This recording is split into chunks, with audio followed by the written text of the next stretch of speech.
ಹುಡುಗರ ಈ ಪ್ರಶ್ನೆ ಬಂದು ನಿಮ್ಮ ಅರ್ಧ ಚಾಪ್ಟರ್ ಅಲ್ಲಿ ಉಪಯೋಗಿಸ್ತೀವಿ, ಸರಿನಾ? ಹಾಗಾಗಿ ಪಾಸ್ ಮಾಡಿ ನೀವೇ ಸ್ವಂತ ಯೋಚನೆ ಮಾಡಿ.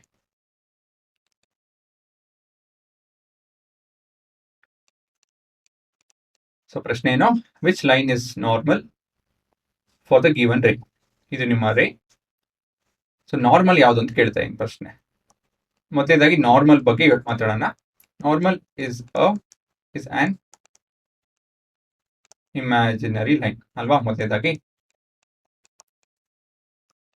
ಎರಡನೇದು, normal is drawn at point of incidence.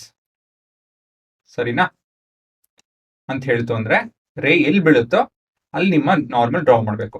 ಹಾಗಾಗಿ ಓ ಎ ಬಿ ಓ ಆಗಕ್ಕೆ ಸಾಧ್ಯನೇ ಇಲ್ಲ, ಆದರೆ ಎಂ ಆಗಬೇಕು ಅಲ್ವಾ. M C D M M E ಈ ಮೂರಲ್ಲಿ ಯಾವ್ದಾರ ಒಂದು ನಿಮ್ಮ ನಾರ್ಮಲ್ ಆಗಬೇಕು. ಮತ್ತೆ ಇದು ಬಿಟ್ರೆ ಇನ್ನೇನಿದೆ ನಾರ್ಮಲ್ ಬಗ್ಗೆ? ಇದು ಬಿಟ್ರೆ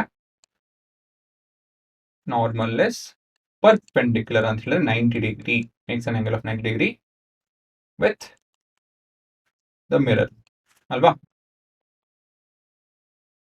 actually perpendicular to the mirror ಅಂತ ಬರೀಬೇಕು ನಾನು, ಟು ದ ಮಿರರ್. ಸೊ ಯಾವ್ದು 90 ಡಿಗ್ರಿ ಮಾಡ್ತಾ ಇದೆ ಇಲ್ಲಿ? ಇದಂತೂ ಅಲ್ವೇ ಅಲ್ಲ, ಇದು ಕೂಡ ಅಲ್ಲ.